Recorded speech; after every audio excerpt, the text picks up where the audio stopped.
만물유래는 역사, 문화, 전설, 어원 콘텐츠 채널입니다. 좋아요 및 구독은 알찬 영상 제작에 큰 힘이 됩니다. 고맙습니다. 전설야당, 흥분 가능한 내시를 찾아낸 묘안. 고추 단오원. 갑자사화로 인해 피바람이 불던 1504년 5월 궁중에 해괴한 소문이 나돌았습니다. 내시가 어느 여인과 사통하고 있다는 내용이었고, 급기야 사헌부에 한 내시를 간통으로 고발하는 탄원서가 접수되었습니다. 고발인은 창덕궁 후원에 있는 채상단에서 일하는 어떤 여인의 남편이었습니다.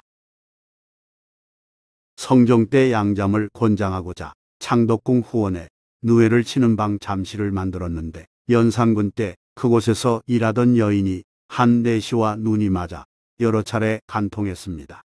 남편은 아내의 행실이 달라졌음을 이상하게 여겨 몰래 뒤쫓아가서 그 현장을 목격하고 분노하여 처벌해달라고 호소한 것입니다. 이 사건은 연산군에게 보고됐는데, 연산군은 문득 내시들의 아랫도리가 궁금해졌기에 5월 3일 승지 강징을 불러 이렇게 지시했습니다. 지금 내시들 가운데 고자 아닌 자들이 고자 행세하고 있음이 분명하니 내시들을 모두 집합시킨 후 음경이 있는 자들을 빠짐없이 찾아내거라. 왕으로부터 지시를 받은 강징은 즉각 내시들을 창덕궁 선정전 동쪽 협양문 부근에 직결시킨 뒤 한 명 한 명 아랫도리를 살펴봤습니다. 조사 결과 내시 서두관이 범인임이 밝혀졌습니다. 그로부터 며칠 후 내시 중 한 명이 대궐을 출입하는 기생과 간통한 일이 또 벌어졌습니다. 연산군이 전국에서 자출해온 기생과 내시가 사통한 것입니다. 연산군은 크게 분노하여 내시부 수장 김처선을 불러 물었습니다.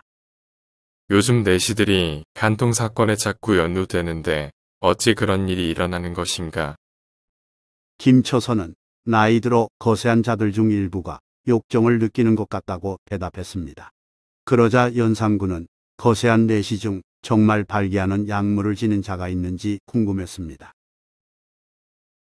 어떻게 해야 발기하는 자를 색출할 수 있을까?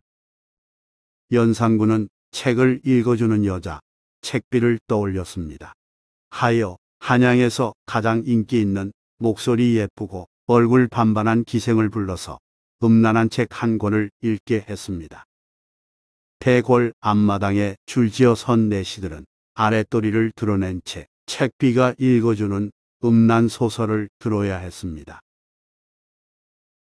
이런 묘안을 통해 마침내 발기하는 약물을 가진 내시 김세필을 적발했습니다. 추가 조사 결과 김세필은 양아버지 최결의 추천으로 10대 후반 대궐에 들어왔고, 거세했음에도 불구하고 다시 살아나 궁녀와 간통했음이 밝혀졌습니다.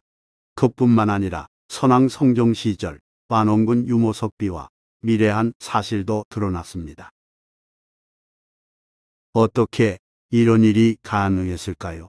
남근과 고안을 모두 제거한 중국 내시와 달리 조선 내시는 고안만 제거해 생식 능력을 없앴습니다.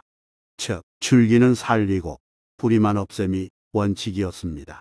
또한 조선 내시는 결혼하여 양자를 두고 대를 이을 수 있었습니다.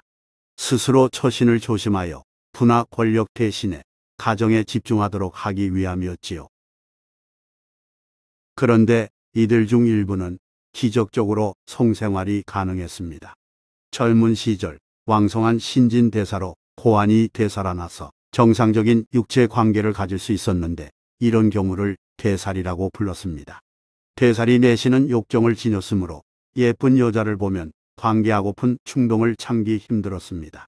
안타깝게도 서두관과 김세필이 그런 경우였습니다. 연산군은 외간 여자와 간통한 두 내시를 차명에 처했고, 궁궐에 들어온 기생을 건드린 김세필의 목은 따로 매달아 내시들에게 모두 보게끔 했습니다. 김세필의 양아버지 최결도 차명을 당했습니다. 내시들은 벌벌 떨며 수치심과 두려움을 느꼈습니다. 이로써 사고는 마무리됐지만 성욕이 얼마나 강렬한지 세인들에게 새삼 각인되었습니다. 한편 남자 성기를 가리키는 별칭 고추 어원은 고초입니다. 조선 중엽 들어온 외래 식물 고초는 쓴맛이 나는 풀이라는 뜻이었으나 이후 소리가 변화의 고추가 됐고 그 모양의 자간에 남자의 상징으로 비유하게 됐습니다. 그런가 하면 맵게 개량한 청양고추는 재배지 경상북도 청송과 영양에서 한 글자씩 따서 지은 명칭입니다.